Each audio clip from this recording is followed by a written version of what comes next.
İsrail tankları Esed rejiminin düşmesiyle Suriye'ye girdi. Rejim güçleri de Suriyeli muhaliflerin Şam'ı almasının ardından sınırdaki Kuneytra'da bulunan mevzilerden çekilmeye başladı. Bunun üzerine Suriye içlerinde ilerleyen işgalci İsrail güçleri başkent Şam'a 25 ila 30 kilometre uzaklıkta mevzilendiler.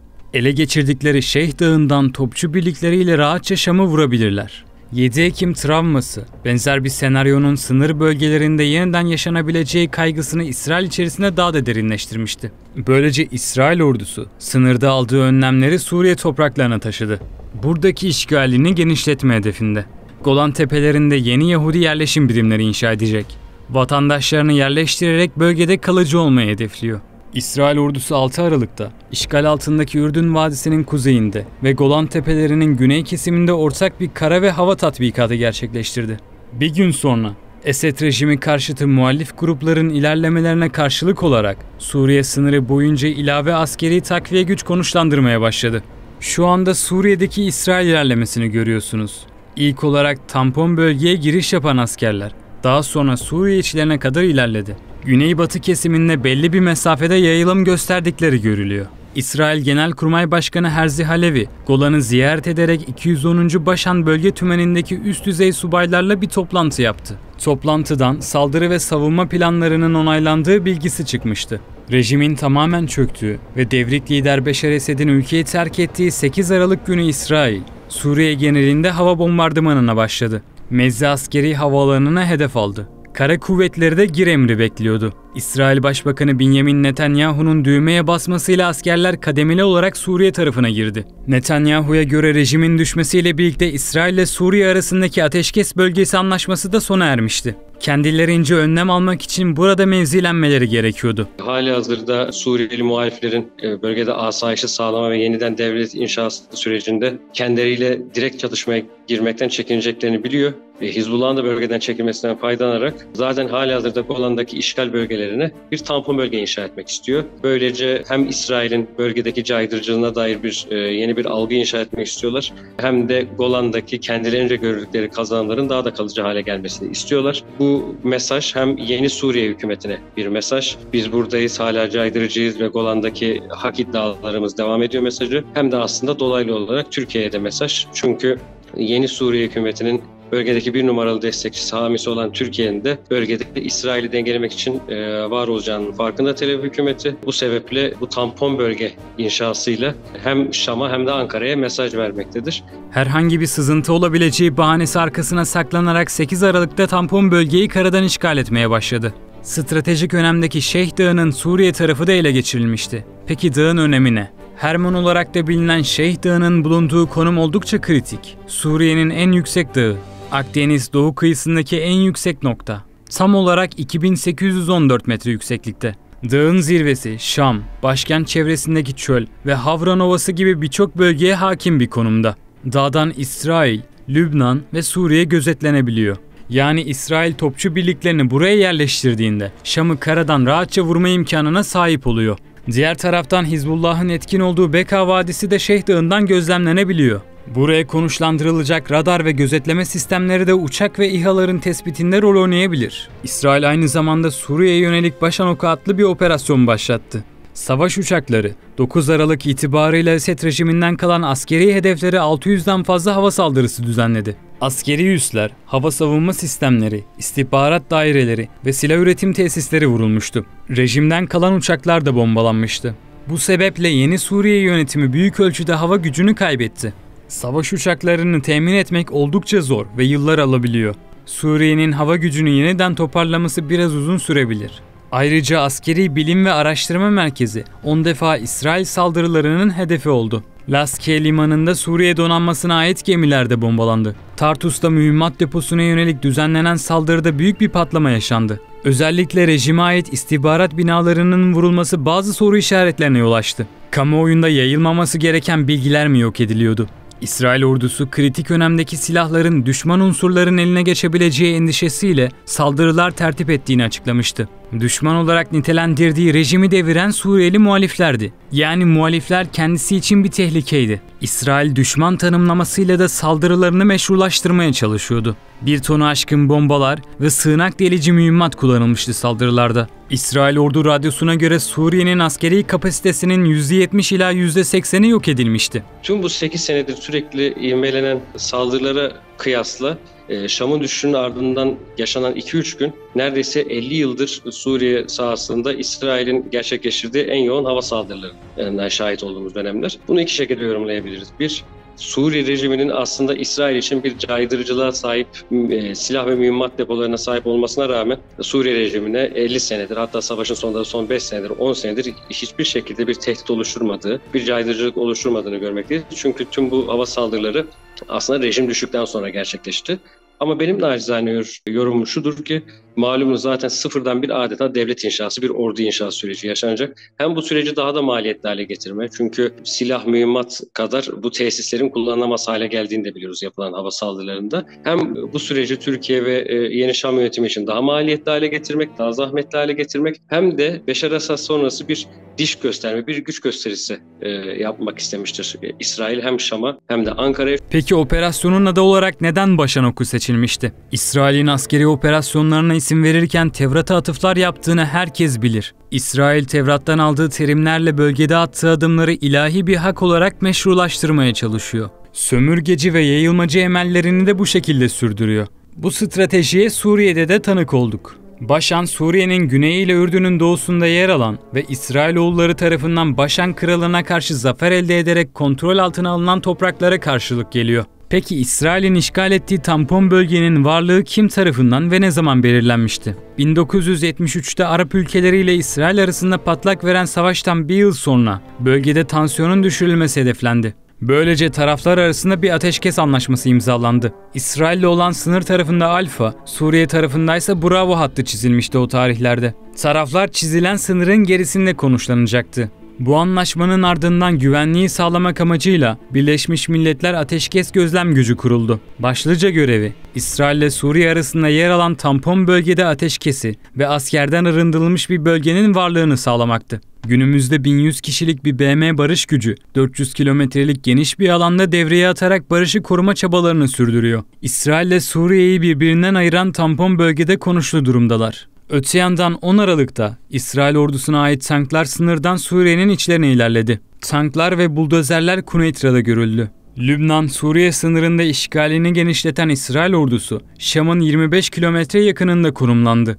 15 Aralık'ta Suriye'nin güneyinde yer alan Katane beldesinin Cemle, Mezra Beyt el Cin ve Megar Mir köylerini işgal etti. 2 gün sonra Netanyahu, Savunma Bakanı İsrail Katz ve Genelkurmay Başkanı Herzi Halevi ile Şeyh Dağı'nda askerleri ziyaret etti. Bu aslında Netanyahu'nun bölgeye ilk kez ayak basışı değil. Kendi açıklamasına göre İsrail ordusunda askerken 53 yıl önce bu dağda görev aldı. Netanyahu ve ekibinin görüntülendiği masada İç İstihbarat Servisi Shin Bet Başkanı Ronen Bar ve onun hemen yanında Netanyahu'nun askeri ve ulusal güvenlik konularındaki kıdemli askeri danışmanı Tümgeneral Roman Goffman bulunuyor. Kuzey Orduları Komutanı Tümgeneral Ori Gordin ve Eğitim Komutanı Tümgeneral David Zini Şeyh Dağı'nın zirvesinden poz verdi. OSİN Türk kaynaklarından yararlanarak Suriye'de aktif rol oynayan İsrail ordu birimlerini ortaya çıkardık. Kuzey Komutanlığı başrol diyebiliriz. Daha sonra ona bağlı Suriye cephesinden sorumlu 210. Tümen, Golan Tepelerinin güvenliğinden ve savunulmasından sorumlu 474. Tugay,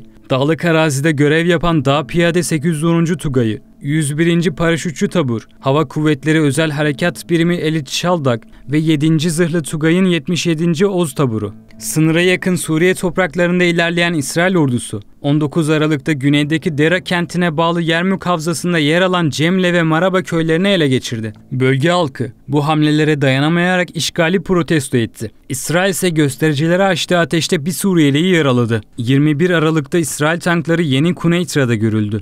Tüm bu hareketleriyle Suriye'nin toprak bütünlüğüne ve egemenliğine darbe vuruyordu.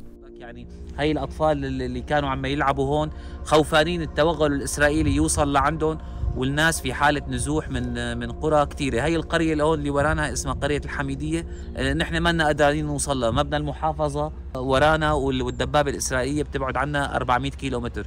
فنحن اليوم بنناشد 400 متر عفوا. نحن اليوم من Suriye ordusuna ait bir tank da zapt edilerek tırlarla İsrail tarafına götürüldü. Sınıra yakın köylerde yaşayan Suriyeliler çarşıda İsrail askerleriyle karşı karşıya gelebiliyor. İşgalden şikayetçiler. 25 Aralık'ta düzenlenen protestoda İsrail halka doğru ateş açtı. En az 3 kişi yaralandı. Dışişleri Bakanı Gideon Saar'a göre Suriye'de bazı noktaların ele geçirilmesi geçici bir adım. Savunma Bakanı Katz, Golan'da Yahudi yerleşim birimlerini korumak amacıyla Şeyh Dağı'nda varlık sürdürdüklerini savundu. Dağın stratejik bir konumda olduğundan bahsetmiştik. Katz'ın açıklamaları da dikkate alındığında İsrail gelecekte Golan'ın savunmasını sağlamak açısından dağdaki varlığını daha uzun yıllar sürdürmeyi isteyebilir. Netanyahu da İsrail'in güvenliğini koruyacak başka bir düzenleme bulunana kadar Şeyh Dağı'nda kalmaya devam edeceklerini dile getirdi. Buna ilişkin bir tarih de verdi. Dağın içerisinde bulunduğu tampon bölge 2025'in sonuna kadar kontrol altında tutulacaktı. Ancak burası da Golan gibi yıllarca İsrail tarafından işgal altında tutulabilir. Golan 1967 savaşı sırasında İsrail tarafından ele geçirilip 1981 yılında ilhak edilmişti. ABD Trump döneminde bu ilhakı tanımıştı. Netanyahu Golan'ın sonsuza kadar İsrail'in bir toprağı olarak kalacağını açıkladı. İsrail buradaki kalıcılığını yalnızca askeri işgalle değil aynı zamanda Yahudi yerleşim birimlerinin sayısını artırarak da sağlıyor. İşgal et, yık ve kendi vatandaşlarının yerleştir politikası Filistin'den Suriye topraklarına kadar ulaşmış durumda. Golan'da da Türkmenler ve Suriyeli Araplar yerlerinden edilirken buralara Yahudiler yerleştirildi. Şu anda bölgede 30 ila 45 kadar Yahudi yerleşimi bulunuyor. Son olarak İsrail hükümeti Golan'daki nüfusu 2 katına çıkaracak planı onayladı. Yani nüfus yaklaşık 100 bine çıkabilir. Planın hayata geçmesi için 11 milyon dolarlık bir fon bile kenara ayrıldı. Öte yandan İsrail'in Golan'da 29 askeri noktası var.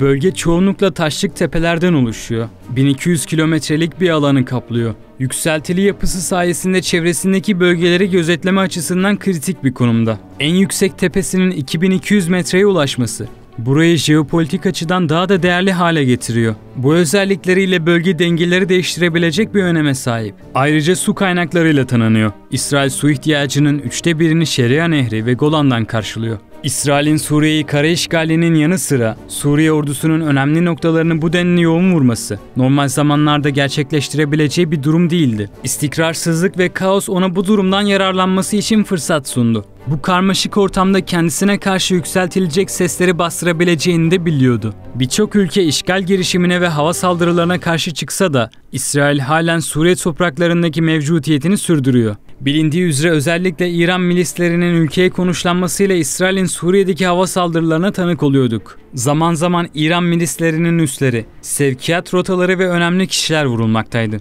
Ancak Esed rejimi ordusuna geniş çaplı bir saldırı düzenlenmiyordu. Rejimin düşmesiyle İsrail'in hem Suriye'ye işgale başlaması hem de çok yoğun bir bombardımana girişmesi yeni yönetime karşı olduğu yorumlarına yol açtı.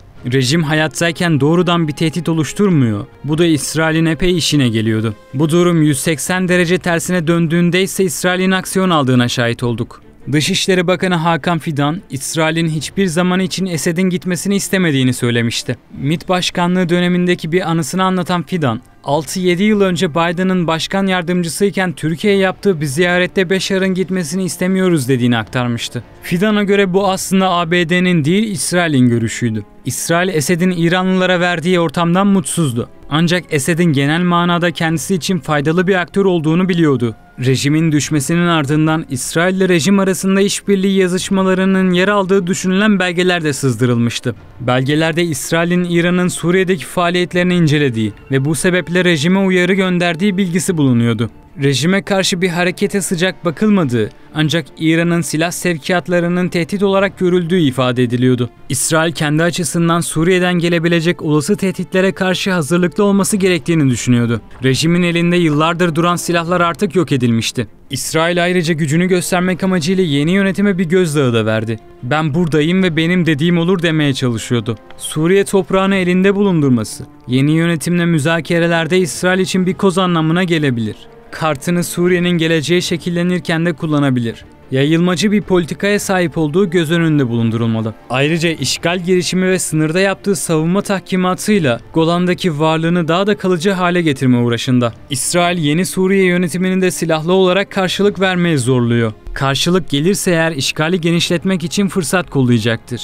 Bu sebeple yönetimin askeri değil, diplomatik yollardan İsrail'i engellemeye çalışacağı düşünülüyor. Zaten 14 yıldır savaş ortamının içinde olan bir yapıdan, Suriyeli muhaliflerden bahsediyoruz. Bu süreç onları oldukça yordu. Ama şunu biliyor ki Tel Aviv yönetimi, Beşar Esad sonrası Arap coğrafyasında ve uluslararası alanda tanınan, sırtını azınlık ve baskıcı bir güce dayandırmayan bir rejim ve bu rejim İran ile değil, yani uluslararası alanda izole edilmiş bir aktör ile değil, bir NATO ordusu olan Türkiye ile bir dost, bir müttefik ilişkisi kuracaktır. Ve böyle bir Suriye, bundan önceki 50 senelik süredeki Suriye'ye kıyasla Tel Aviv için her zaman daha büyük bir tehdit oluşturacaktır. Bu yüzden hani kısaca özetlemek gerekirse 2024 sonrası Suriye'nin 74-2024 arası Suriye'den çok daha büyük bir tehdit oluşacağını düşünüyorum İsrail için orta vadede. Yani Suriye'nin bir imar ve refah sürecinin ardından Türkiye, Suriye ve tüm Arap coğrafyasındaki blokla birlikte İsrail için daha büyük tehdit oluşacağını düşünüyorum. İsrail de bu tehditin farkında olarak şimdiden güç gösterisi yapmakta ve ön almaya çalışmaktadır. Son olarak İsrail'in hava saldırılarıyla da askeri kapasitelerinin büyük bir bölümünü kaybettiler.